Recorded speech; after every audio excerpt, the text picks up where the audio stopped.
Hello everyone, welcome to my channel, and I really thank all of you to come to my channel and watch this video. This video is my first video, so basically I'm going to improve as it goes. I'm going to find things that I can improve from your comments and from my own experience. So I promise it's going to be better and better as each and every video goes. Okay, and I really like doing this video because actually I'm going to learn a lot by sharing my thoughts and sharing my experience with all of you. So that's going to be the key thing, and then the second thing is I'm going to be interacting with all of you. So I'm going to learn more. Because you're all going to share your experience and you're all going to share your comments with me. So I guess it's going to be a two-way interaction through this medium, and then this will motivate me to build more and more videos like this and read more and more books and increase my knowledge and experience it and then share with you, right? So it's all about, in a nutshell, right? I mean, just explore what you want to, and then do a lot of experimentations around it, and then share your experience. So that's the model that we're going to follow. And let me talk a little bit about this book. And this book is one of my favorite book because for two reasons, right? One is and there's not much filler in the book. I mean, it's like straight to the point. I think it has about 200 pages, and I finished this book in 2 to 3 days. And it was interesting because each and every chapter is correctly laid together, and also it flows properly. The information flows from one chapter to another properly, so it's not disconnected, it's all connected. So you enjoy reading this book. And second is this book gives a lot of tactics and techniques that you can implement straight away into your life. And then the other reason is this is one of the key areas of improvement for me that I've identified. So that is another reason why I found this book to be very attractive to me. So these are the reasons I would say I like why I like this book so much. So let's now dive into the book, and then I will share my experiences and my opinion about this book, and then we will go from there. Thank you so much. Okay, let's start this book. Finish what you start. Executive book summary.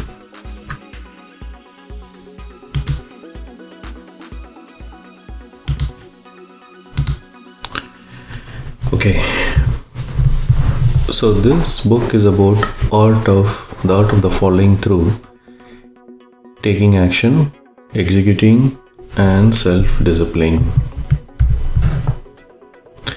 The chapter 1 is all about stop thinking, just execute. So let's go over some of the key concepts, right? So most of our dreams, so we keep dreaming, right?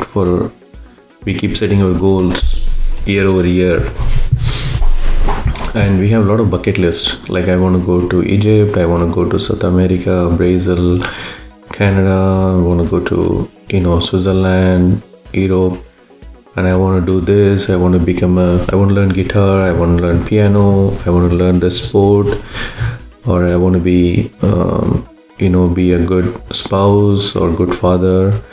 So a lot of those dreams, or like say you may want to be excelling in your career, anything, right? All of your dreams, wishes, everything goes just along with you to your graveyard, right? Unless we develop a plan and we follow through and we take actions and we execute them. So what is following through? So following through is related to having focus, self-discipline, action, and persistence. So this is how you have to look at it, right? So the like say if you as a person who is making your dreams into reality, that person or that robot or that super robot has a head, has a spine, has hands and feet, and has a heart, right? So what are those? So the head is the focus. So what is focus? Focus is keeping the head in the game and eyes on the prize. So focus guides your thoughts, and focus is not about exerting just efforts, right? It's about exerting efforts on a concentrated single goal. So that's what the focus is all about, and that's the head of the robot, right? So now let's talk about this slide, which is a 5 primary driver side. 5 primary drivers. So how do we operate? How does our brain operate? How do we operate, and what goes behind the scene, right? So this is a scientific approach. So what happens is like you have a belief system that you formed over years, and most of our belief systems are formed in during our upbringing based on social economical factors and your association with your people and friends, family, relatives, schools, teachers, students, and all those, right? So you form your belief systems based on all those things, and it is consciously and subconsciously formed based on all the various signals that you take through your sense organs. So a lot of impressions gets created in your mind, and then it forms slowly a belief system. And scientifically it is said that most of your belief systems are formed before your age, I think age 5. So say for example, if you're brought up at a place where money is said to be hard to make, money was talked about something that it's a bad thing, or it's very hard to make, you should just work to meet your needs. So that's going to be one of your belief system about money, right? So you're going to keep believing that money is hard to make and it's not a good thing to have, it's a bad thing, money gives you problems, and it's not something easy to make, you have to really slog hard to make money. So what's going to happen is, once you have such belief systems, all your thoughts are going to be around that belief system. So on an average, you get about 70 to 80,000 thoughts, right? So all of your thoughts are going to be based out of your belief systems. So what happens when you have thoughts? You have feelings, right? So when you have good thoughts, you have good feelings, there's certain chemicals released from your brain, and then you feel accordingly.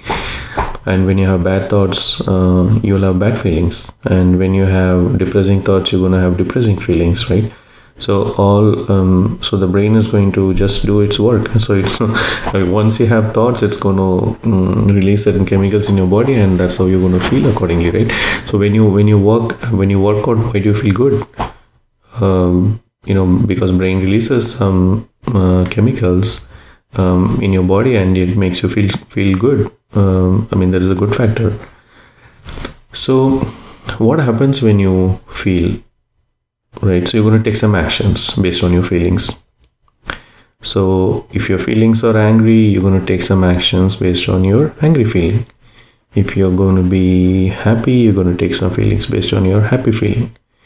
And if you're sad, you're going to be taking some actions based on your sad feelings, right? So that's how the action part works. And then what happens when you take an action? You get a certain amount of result based on your action. So, and what is going to happen once you get results? You're going to believe that, right? So when you get a certain amount of an action, you're going to believe that particular result is driving that belief system more stronger. So say for instance, if you think money is hard to make, and so your thoughts are going to be around that, and you're going to feel something around that, and then you're going to take some actions which will be according to your feelings, and then you're going to get the result based on your actions, and then you're going to again believe that money is hard to make, right? So your belief systems are going to become stronger and stronger. So that's how we operate, and that's the basic framework on which we operate. But so there's a good news and bad news, right? So the bad news is like, this is how we are all going to operate day after day, month after month, year after year, until we die. But the good thing is, if you change your belief system, your thoughts are going to change, your feelings are going to change, your actions are going to change, and your results are going to change. So you can change your belief system immediately, or you can change it in few days. It all depends on how much you want to work on it. And once you change the belief systems, you're going to see a different result actually. So that's a good part of it, right? So yeah, so we will learn more about this further. Okay, so let's go back to the robot, right? Super robot, who will be executing things for us, which is part of you. So the spine is a self-discipline. So what is a self-discipline? It is the ability to keep your head down and remain focused despite all the distractions and temptations around you. That's the self-discipline, right? It is the ability to keep you grounded and control your senses. Without self-discipline, you won't be able to control your thoughts and exact focus on a goal. So this is very, very important. And as the head is continuous with the spine, the focus is continuous with self-discipline. And if you're focused, self-discipline will naturally flow to you. Okay. And what are the hands and the feet, right, of the robot is action. So what is action? It means prioritizing the task and simple motion. So you may be having plenty of tasks in a day, right? But it may not be humanly possible to do all of them in one single day. But it is humanly possible to prioritize the task and execute them. Because it is very important to keep moving, right? You have to move from one point to another. That's where you get the sense of accomplishment. That's where you get the sense of satisfaction. So that is action. So you need to take some action to move from point A to point B. In no matter what, in like each and everything that you want to do, right? So if you want to do a push-up, you have to get up from your couch and you have to go on a push-up position and then do one push-up, right? So that's the action you take. So it is very important to take action to kind of make some progress on your task. So from where you are now to where you want to be, which is your goal, what is your goal is. So it is the exciting part, as it is a visible aspect of following through. So this is a visible aspect, right? So when you take some action, you're going to see some results. So that's going to be the visible part. So that's the exciting part of it. And what is the heart of the robot, right? So you need to have a heart on something to do. So that's the persistence, right? So it is the ability to stick to something for a prolonged time, even when things gets bumpy, right? Because you may have a good plan, you may be taking some action, but you're not alone in this world. We are with people in this world, and we are with other, external factors.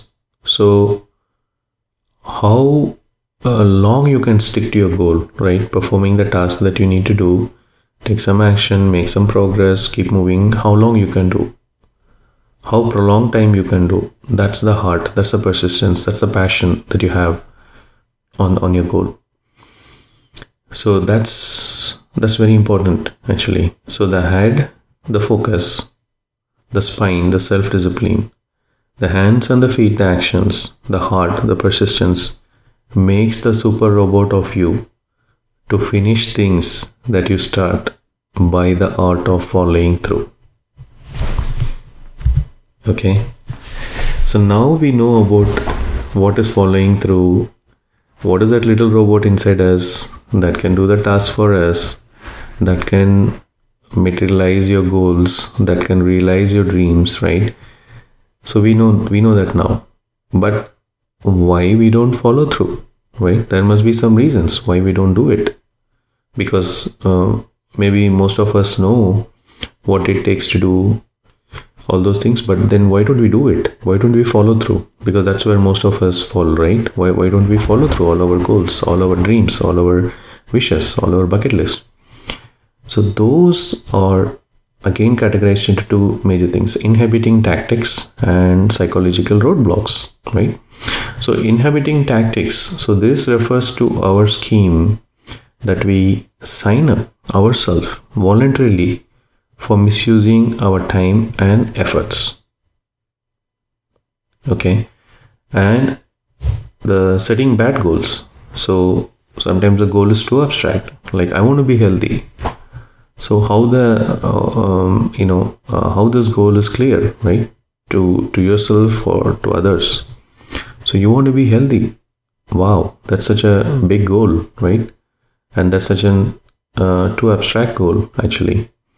So you need to use the SMART techniques, as everyone must be knowing what is a SMART goal, which is more specific, measurable, achievable, realistic, and timely, right? So you need to make your goals good. And the other thing is procrastination. So people like to procrastinate because there's an art of exceptionally delaying the action until it is really needed to perform that action. So we may be experiencing this in everyday's life, right? Say for example, I'm going for an interview, right? I need to prepare for that, and I need to take some printouts, right? I have a printer at home, so why the heck I want to take it before 10 days? That's what it goes in my mind, right? So let me watch the show on the TV. So why would I take a printout right now? I may be just doing it just before a day, right? But what if the printer is not working the day? Or what if somebody in your house has given like 1,500 copies of something, and then you ran out of cartridge and you can't go to the nearest store and procure it because the store has closed, right? So there could be a zillion of things that could happen because of which you're not able to do your task, right? Or maybe you got really sick, that you are not even able to get up from your bed. So, or there could be other things that can stop you from doing it. So why do we procrastinate, right? So why do we delay things until it's really needed to perform that action? That is again something is called productive procrastination, right? So we could be endlessly planning.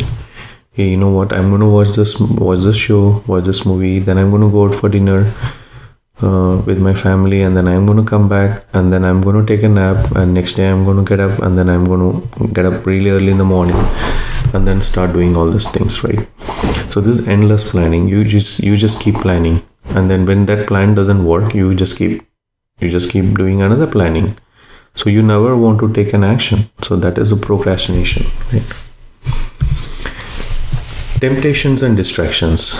So they come with abundance these days.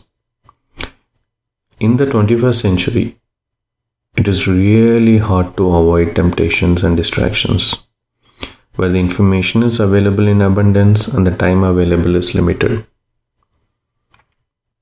So look at this, right? I mean, right now you have plenty of streaming services, plenty of movies available online. I mean, if you just keep the TV on, keep your Netflix on, keep your Amazon Prime Video on, or your HBO things on, Disney on, you are never going to finish it until you die, because there's so much of information. You can keep watching one after another, one after another, one after another. There's so much to digest. Or if you keep on watching your YouTube, there's like billions of videos out there, and millions of billions of watch times, things there. So many information. I mean, there's information is abundance, right? So I mean, you're not short of anything. So you cannot avoid it. You cannot avoid it, because your phone may ring, you may get a WhatsApp message, you may get a text from your friend, you may just encounter something on the web when you search. I mean, can you avoid web? Can you avoid your friends? Can you avoid meeting anyone? Can you avoid just locking yourself in a can you avoid any of this? Can you go to a forest and just live alone in solitude? No, right? You have to interact. So you cannot avoid it, but you can just manage it. So by using two tactics, one is strategic avoidance and the other one is healthy and moderate use. So that's some techniques that you can use to manage it. And then the next thing is about the poor time management. It is an art of using and managing time that gives productivity and efficiency. So what is time management? So that's just an art, right? Using that managing time that gives maximum productivity and efficiency. So poor time management is just opposite of that. And the psychological roadblock. So this is something internal, this is not external, right? So, and often contribute unconscious mechanisms in our psychics that acts as barriers to follow through. So one thing could be laziness and lack of self-discipline, right? And fear of judgment, rejections, failure, perfection out of insecurity, lack of self-awareness. So what if you're not even aware that you're procrastinating? How bad is that, right? You're not even aware of it. Someone has to come and tell you, hey buddy, you're procrastinating. So how pitiful that situation can be, right? So that is lack of awareness. So, and then lack of self-discipline, laziness. So here mini habits can be very empowering, and that's again another topic by itself. But you can search for it, mini habits. So let me give you a short description about what mini habits are, right? So if you want to take some action, right, based on your key drivers, that the belief system, thoughts and feelings, you want to take some action, but it's not easy, right, to take an action. It's not as easy as it says. It needs some willpower and motivation to take some action, right? Isn't it not true?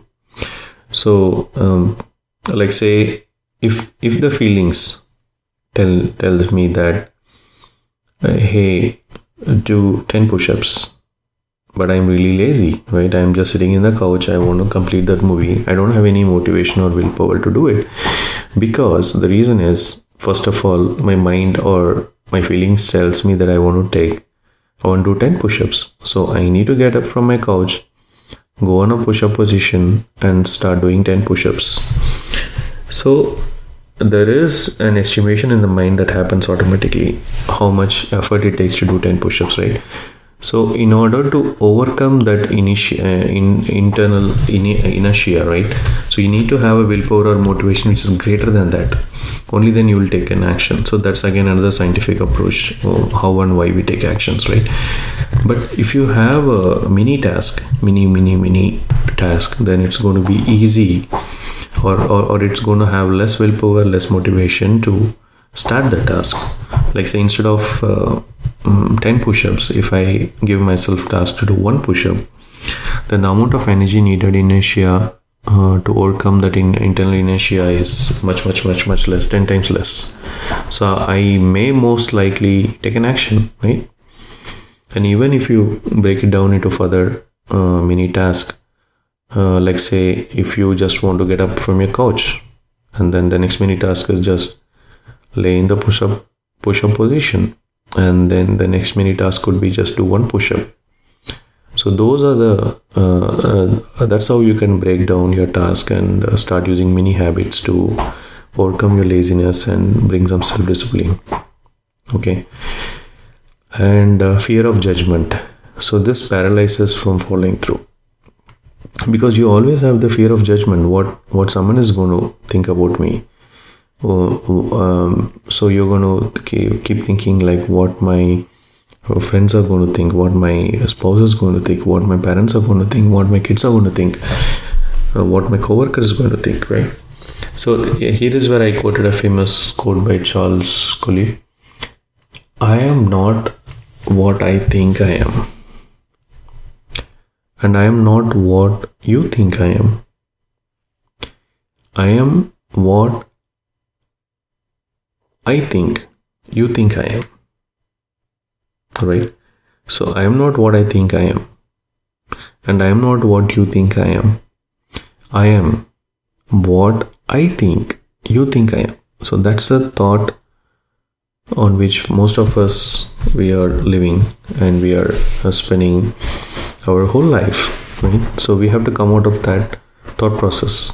Then you will not have any fear of judgment or insecurity, right?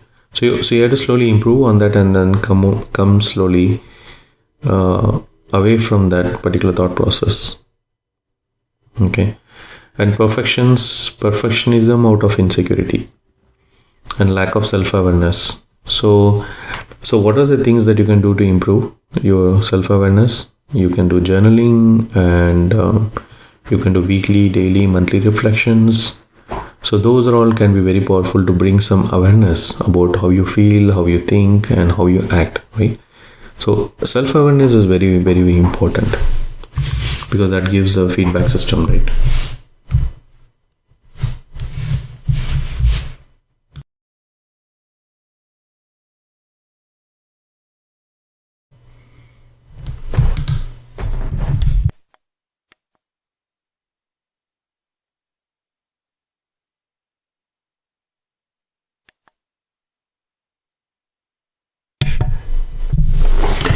Okay, let's go to the chapter 2, staying hungry. So there's a very popular video in the YouTube, and it's by Les Brown. It's about you got to be hungry, like staying hungry, right? So let me give you a little bit overview of this video, and I would really recommend you go to that video and watch it and really enjoy it, because I can't really express how good the video is, and what are the things mentioned in the video, because you have to really watch it and experience it. You'll be really charged up. I sent to one of my friend, and he said he was really charged up after watching the video. Actually, it's about looking for the opportunity, right? So you have to keep looking for the opportunity.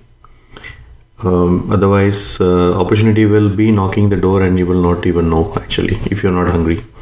Only if you're hungry, you will grab it, right? So only if you're hungry, you can eat. If you're full, if your stomach is full, you can't eat it. So it's about his experience of what he wanted to become, and then how many times he got rejected, and then how he stayed hungry, and then when he got the opportunity, how he took it, and then how he kind of made it work for him, right? So please do watch that video. I'll put the link on the description, and then please do share your comments after watching the video, if you liked it or not, which part you liked, and what did you get out of that video. Okay,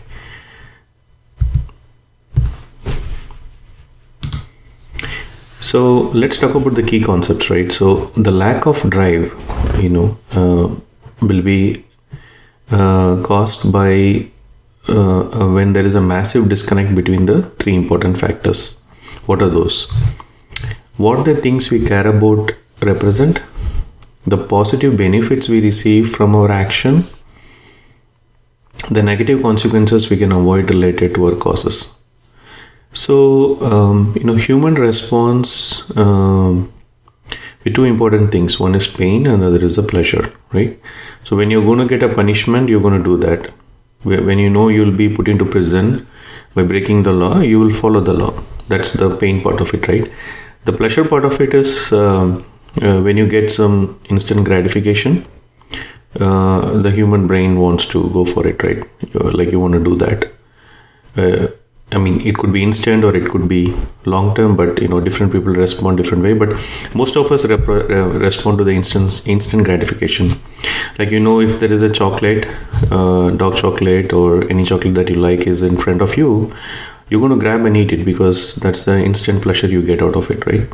Or having a coffee, whatever you like, right? So I mean, whatever is the instant gratification you're going to get out of it, you're going to just go for it. So that's the positive benefit we receive from our action. And what the things we care about represent. So what do we really care? I mean, do you care about making money? Do you care about not making money? You care about your relationship? You don't care about your relationship? You care about your career? You just don't really care about your career. So you need to identify what you really care about. And then what positive benefit you will receive from an action. Like say if you really care about a career, and then that if you do the certification, then you may get a raise, you may get a promotion, right? So those two things are connected. And then the negative consequences you can avoid related to our cost. So say if you don't do the training, you won't get a promotion. Then or if you don't do that certification like on time, then you may not get your promotion, right? So then there's going to be a disconnect, right? I mean, you're going to be worried about the things you're cared about, and then so that's how all these three things are interconnected.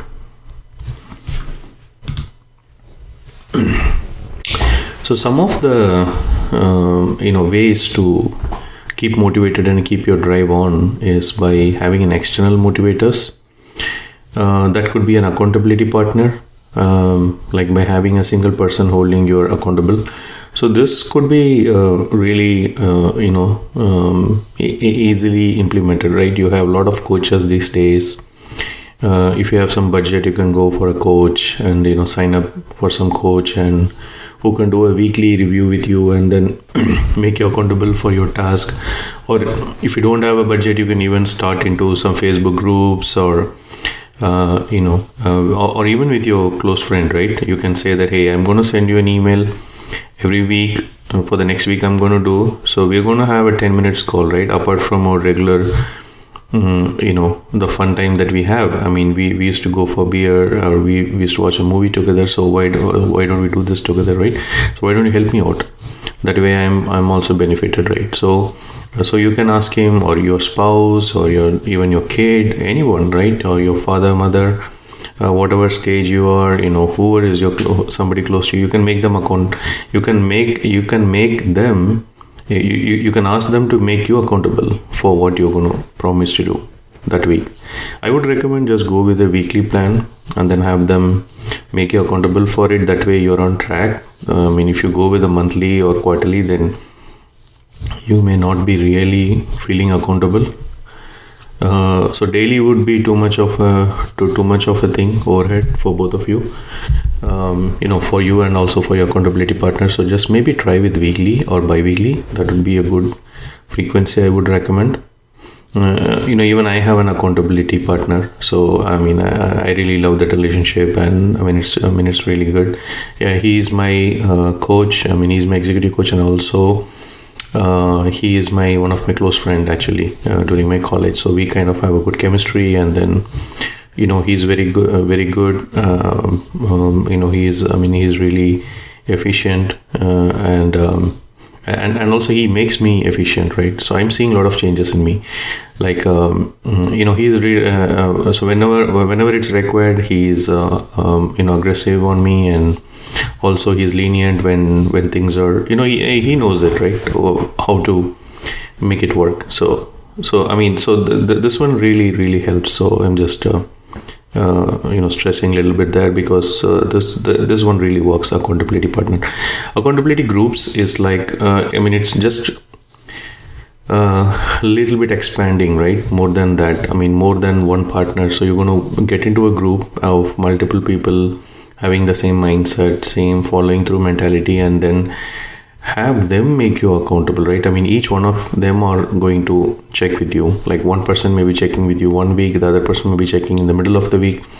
So it's just a small group, right? Like 4 or 5 people, and then they all know about your goals. They all know what you're going to do in the next week. So this also kind of is very, very powerful in case, I mean, not many people are lucky to have that, but if you're lucky enough and if you can make such groups within your friends, within your family members, relatives, that this can be really, really effective too. I mean, we do have a small group in our college where we are all having same mindset, and we meet bi-weekly, we share each other's experience and thought process and everything, but it's not really an accountability group, but it's really a feedback kind of group where we all discuss about each other. So that really works actually to be on track. And then the other thing could be you can use some websites like stick.com. I have used it many times. It does work. I mean, you can go over that website and see what they offer and what a service they have. But most importantly, what they have is like you can set a goal and you can put a money against that goal, and you're going to check in every day, either by yourself or with your accountability partner. Then if you say you have achieved for the day whatever you set, then they're not going to debit any money. If you don't, then they're going to deduct that money whatever you're betting on yourself for the day, and then pull it out of your credit card bank account. And then either you have several options there. Either you can help them donate it to their own website, or you can put it to or you can donate it to one of your favorite non-profit organization. So you have several options how your money should go out. But usually it's a 100-day plan. I mean, you can set yourself how many days you want to do it, track yourself, and accountability partner along with this could be really, really efficient. You can have your accountability partner review the plan with you every week, and then go and sign up on this website and have him, your accountability partner, check everyday status. I mean, set all your goals there and then track it, and then so there's going to be one more guy on top of both of you, right? So if you think you can be your own accountability partner, then you don't need an external accountability partner there. So it's all about how you respond to things and how much you're comfortable with things like that, right? How serious you are with your goal. So that can be really, really helpful actually. I mean, I have done that and it really works. And then the last thing could be self-bribery, but not many people respond to this, but some people really, really respond to this. It's like, this is where you promise yourself, right, to reward if you stick to your goal. Like say, for example, I want to get like few things like a massage chair for my health, and then some weight equipments in my garage, so that I don't have to go to the gym early in the morning. I can do my workout at my own place at the convenience. And then I want to like a fight club, the fight the kickboxing kit with a mentor there. So all that, if I sum it up, it's like it may be close to like $10,000, right? So that's a self bribery that I can give it to myself. So those are the things I really want, but I will get it only if I achieve my goal halfway through, or 80%, 70%, or 100%, right? So those are the things. So for some people it may be really, really efficient. For some it may not be, because this is something you have to be honest with yourself, and then you reward yourself, right, once you achieve that goal. So that could be another way of motivating yourself. But these are all the external motivators. So there are some internal motivators which are really, really, really powerful. I've tried myself. Actually, you have to ask the why and more empowering questions, right?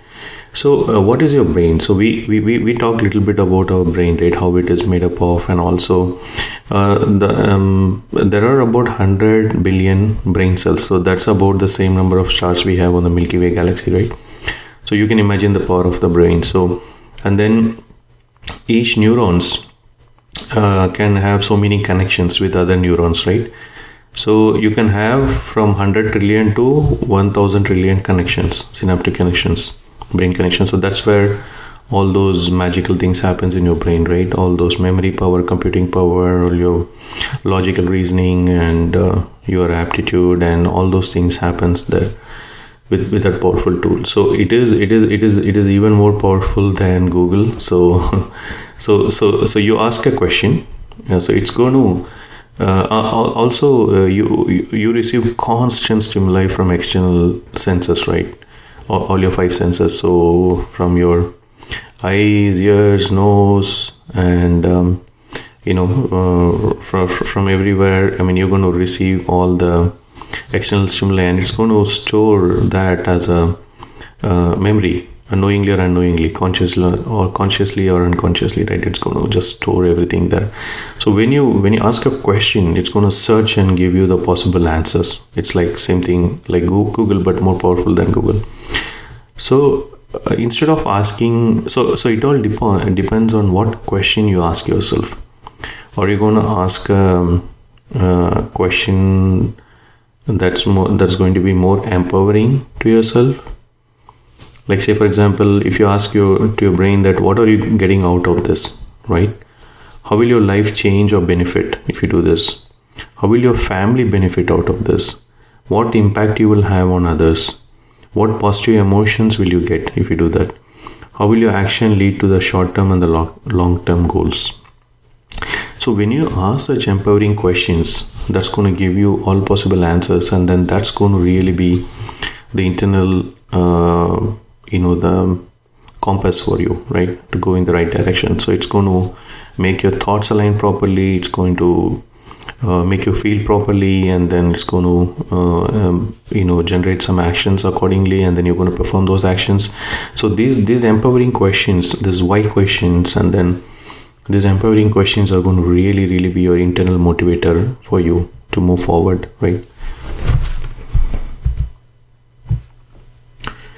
And the other thing that can be also very useful is understanding the opportunity cost. So this is what you have to understand. So everything you do in your life will cost you something. Every act that you do takes away time, and you have only 24 hours in a day, right? And so many days in a year, and so many years in your lifespan. So you have to understand that, and then so you have to calculate the cost and then calculate the benefit. So if you do an action, you can know how much it's going to cost you in terms of time and money, and then how much it's going to benefit you. You can estimate it based on the time and money, right? So if the benefit is more than the cost, then the action can be performed. So if you try doing this exercise on few of the things that you are kind of undesired, then you will know the answers actually better. And the other thing I want to talk about here is the key decision matrix. So make decisions and your actions will follow through. So make new decisions and record it on your phone and listen to the 3 times a day, and that will be very empowering. So what this means is most of the time we are in the undesired state, right? You're not sure whether you want to do this. You're not sure if you want to eat that snack. You're not sure if you want to watch that movie. You're not sure if you want to spend some time just stepping out and walk for a few miles. You're not sure if you want to bike now. So there's so many unsure things, right? So that's kind of to be in a very undecided state. But in the human evolution so far, nothing has been done unless you make a decision, right? Nothing has been done ever unless you make a decision. So the key important thing is to identify the areas where you need to make decisions, and then make those decisions. Because what happens most of the time is we think that when we know all the if, how, when, why, where, everything, the answers, then only I'll be able to make a decision. But that's not the case. You first make a decision, and then your brain will align and get all the answers for you. So you don't worry about how I'll do it, when I will do it, how much it will cost me, all those things, right? So you just decide what you want to do, then you will be getting all the answers automatically. because you have the answers. So I mean, it's just that you're not able to decide, right? So that's the thing. So you make so you can write down what all things you are deciding to do it. So what are the decisions you're making it, and then what I want you to do is record that in your own voice on your phone. So there is an app there, Record, on iPhones and Google. There are plenty of apps out there, and even Apple and Google, they have their default apps, voice recording apps. Just record it, just for 3 minutes, 5 minutes, right? Just record it, what all you want to do, right? And then what I want you to do is listen to that 3 times a day, once in the morning, once in the afternoon, once in the night before you go to bed. So what's going to happen is it's going to so you're going to feed yourself with all those decisions that you're making. And then what's going to happen is you're going to identify, once you make the decision, once you're going to identify all the things that are related to those decisions, all the opportunities you may get, all the evidences you may see. So I want you to journal down all the evidences you will see when you make those decisions, right? You will see a lot of evidences, right? So for example, if you decide to buy a car like a Beamer, BMW, right? So why you always tend to see those cars on the road? It's not that suddenly once you make a decision, those cars magically start appearing on the road. No, it's when you make a decision, your brain will start identifying what you have decided, right? So that's what really happens. So that's why you see so many cars of the same model and same brand out there on the road when you drive. So I mean, it's been always there, but you're able to only identify once you make the decision, actually. So this is really powerful, guys. So try it out, and then please put it in the comments how that works or not works for you. Okay, let's go to the next chapter. It's about create a manifesto. So what is a manifesto? A manifesto is nothing but a set of rules created to follow every single day. So what is so this could be some of the rules that you could create for yourself, right? So on rule number 1, you're going to ask yourself, every time you act, are you acting out of laziness, or you're really charged up and you're acting, right? Or are you acting out of your laziness? Like say if you decide to not get up from your couch, you're going to ask yourself, are you acting out of your laziness? Okay. Next time you procrastinate, you're going to ask yourself, are you acting out of laziness? Okay. Rule number 2 could be like, you're going to only do 3 major tasks a day. Okay. Take it in blocks of 3. Urgent task, important task, and normal task, and execute them on the order of priority. First urgent, second important, and third could be third is normal, right? And then take block of 3 tasks at a time. Then see how efficiently you can complete the task during the day, right? And then create daily limitations and requirements for yourself. So this is we'll talk more about it later, but this is about creating your limitations and constraints around you so that you don't get into the unnecessary areas of life, right? And then reaffirm your intentions, why you want to do, what is the benefit. So those are the empowering key decision matrix that we talked about in the last chapter. So we're going to do that 3 times a day. So that's going to reaffirm your intentions. And rule number 5 is looking into the future, right? So here you could apply the 10-10-10 rule, which is like how you would feel 10 minutes from now, how you would feel 10 hours from now, and how you would feel 10 days from now if you take that decision. Like say for example, you have 2 competing contradictory things in your mind or on your plate on your way. That one is watching your favorite show that's going to come up right now. The other could be finishing up your journal for the day. So you can ask yourself, like, how would I feel if I don't complete my journal 10 minutes from now, 10 hours from now, and 10 days from now? Or how would I feel if I don't watch that show 10 minutes from now, 10 hours from now, 10 days from now? Okay. So you will get an answer. So based on the answer, you can decide what you want to do. Okay, that's that rule. So rule number 6 is it's just 10 minutes. Okay, so you're going to create a space between your thoughts and you, because as I told you, you're going to be bombarded with a lot of thoughts in a day. Or on an average, a human brain is going to generate about 70 to 80,000 thoughts in a day, and those thoughts are going to be based on your belief systems, right? So some thoughts could be bad, some thoughts could be good. So you're not going to react on each thought, right? So you're going to give a 10 minutes interval on some addicting thoughts or on some tempting thoughts, right? So when you apply this 10 minutes rule, like say if you really get angry, you're going to say, okay, I'm going to react after 10 minutes. Okay, so you're going to tell that to yourself, and then you're going to calm down, you're going to take a deep breath, count 1 to 10, right? So after 10 minutes, if you still feel angry, you're going to take that action. If you feel less angry or you don't feel angry at all, you're not going to take that action. So that's the rule number 6. Okay, next chapter is about follow through mindset.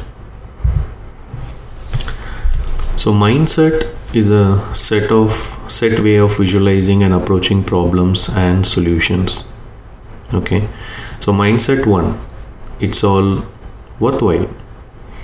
So doubts will arise in your mind, so you're going to convince yourself that your goal has a meaning and it's all worthwhile. So what happens is, like when you set a goal and then while performing that goal, you will have thousands of questions arising in your mind. Is it even worthwhile? Is it even okay to do that, right? So once you have decided that you want to do that as your goal, so you're going to convince yourself that yeah, it's all worthwhile to do it, because you have already thought about it, right? I mean, there is something you want out of it. So now why you want to get distracted, right? Because distractions, temptations, everything will be there, because we are not living in a solitude, right? We're living in a world with a lot of information, with a lot of interactions with people, human interactions, machine interactions, so many things. So the doubts will be arising in your mind. So it's not something surprising. So you're going to convince to yourself that, hey, I have fixed up my mind on this goal, so it is worthwhile. Because otherwise what's going to happen is you're going to go into the productive procrastinating, right? You're going to keep on endless planning, you're going to move from one goal to another goal, and then you're not going to get anywhere. You will not have that focus, you will not have that self-discipline, and you're not going to get done, you're not going to get it in anything. Okay, so mindset 2 is becoming comfortable with discomfort. Hey, listen to me. When there is no pain, there is no gain, and success is not easy and it's not comfortable. It is about being comfortable in an uncomfortable situation. Though we all know this, but it's really hard mindset to make, right? So you're going to be convincing yourself that I'm not going to be comfortable, right? I'm going to be there's going to be a lot of discomfort. So no success has been attained, right, ever without being uncomfortable or without experiencing discomfort. So you're going to say that's going to be normal, that's how it works. So I am going to be uncomfortable for some time in order to become comfortable later. So here is the thing, right? I mean, you're going to so there's going to be two things. One is you're going to be uncomfortable, experience a lot of discomfort now, and then experience the pleasure later. Or you're going to experience the pleasure later, pleasure now for not doing that, and you're going to have a feel of regret later. So you're going to experience the pain anyway. So you have to judge between the two. Which one is better for you, right? Which is better? And if you think it out loud, always it's going to be better experiencing a discomfort now and experiencing a long-term benefit or pleasure later. That's going to be the answer in all the time. Like in all the case, but it's just that we don't ask ourselves, or we don't treat ourselves with all those answers. So that's why we're not able to decide on that, right? So the mindset number 3 is execute. Without execution, there is no error correction, right? There's no learning at all. So unless you execute, there is nothing you can do. So also I have kind of borrowed with from my friend this concept, my mentor, my executive coach, the 3 E's. Sachin, his name is Sachin, so Sachin's 3 E's, right? Explore, experiment, and experience. So that's the model you're going to follow. So first you're going to explore, and then you're going to experiment with it, and then you're going to experience out of it. So from your experience, you're going to learn, and then you're going to kind of adjust everything, and then start doing again the same thing. Explore, experiment, and experience. Mindset number 4: always de-stress yourself. So don't underestimate yourself, right? Your first priority is to take care of yourself, because hey, it's you who's going to do it, right? So set aside some time for yourself. Do something that you like. So don't ever discount that, okay? So please do take care of yourself, because you're the one who's going to execute it. So unless you are going to be happy, you're going to be satisfied, nothing is ever going to happen, right? So you have to treat yourself good, you have to respect yourself good, you have to make yourself good. So that's very important. So set aside time for yourself, and then take care of yourself. Yeah, that's the message there. Okay.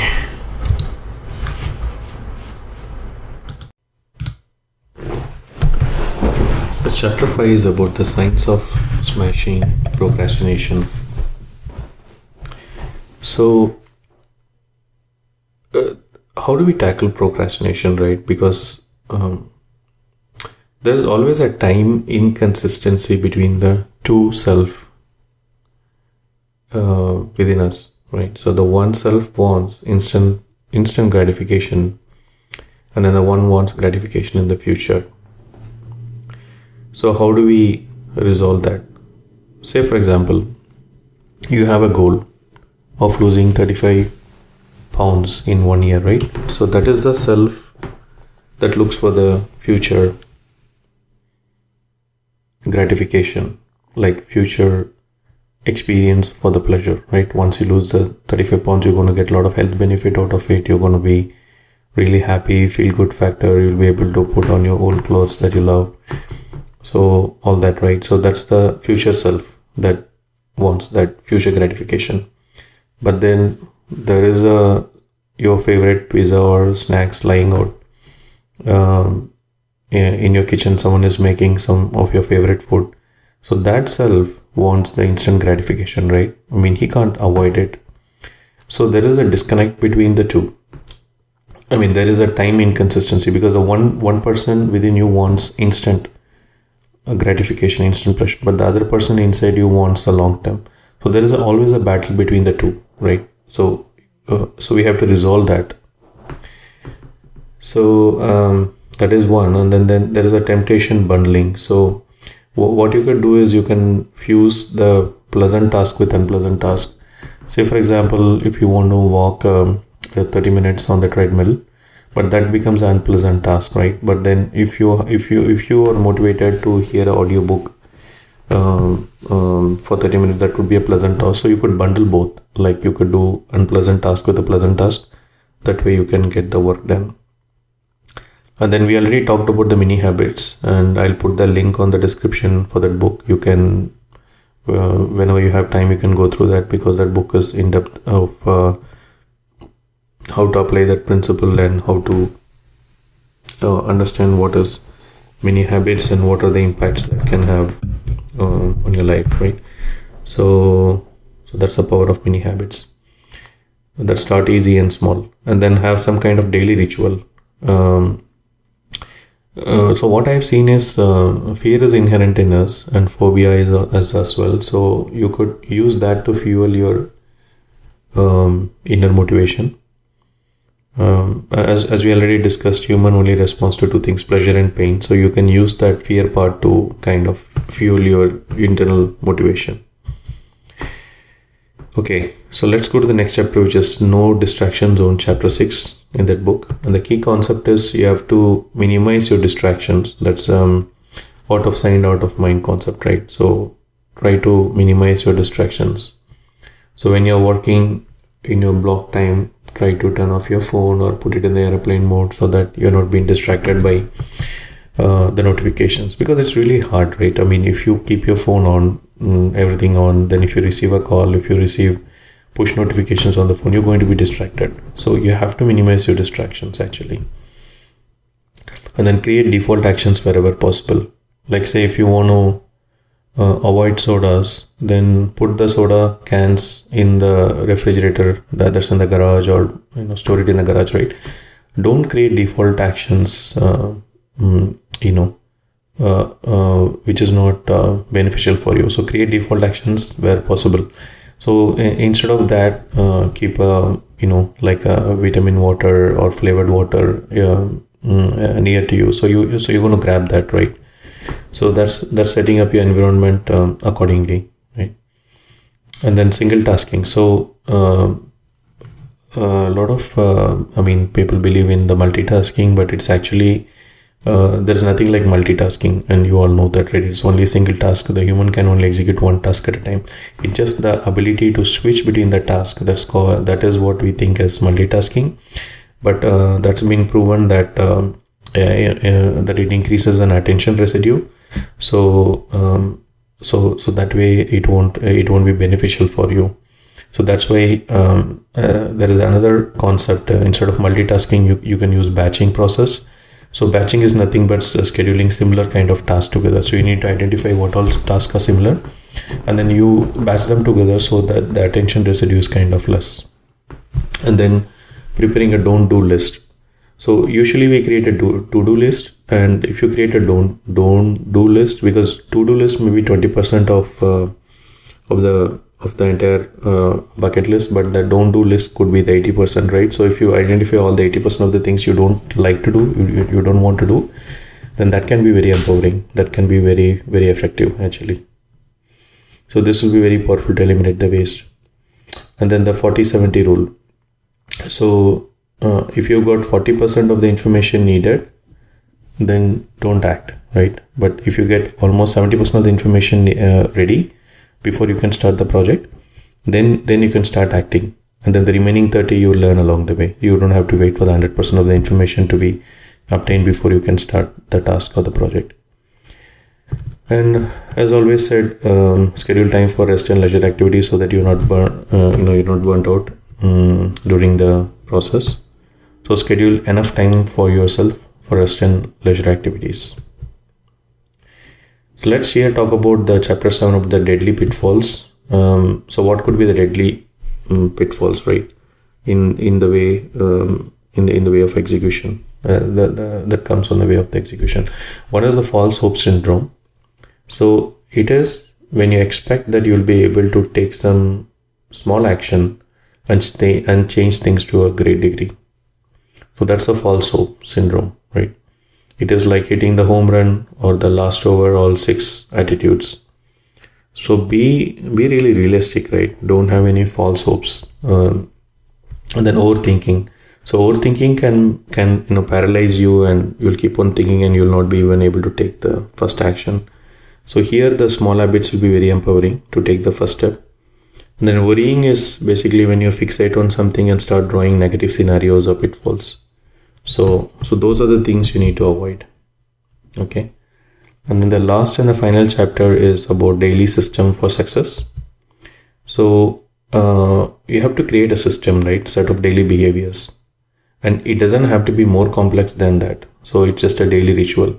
So what you could do is in the morning, once you get up, you can kind of prime your mind with some rituals. Some people do meditation, some people read holy books like anything like Quran, Bible, your Bhagavad Gita, or in whatever religion you follow. Some people read some holy books, some people do some meditation, some listen to some music, some listen to some positive affirmation. So something you need to start with a daily ritual, and then you have a manifesto set of rules that you could follow, and then you have journaling, you have reflections at the end of the day.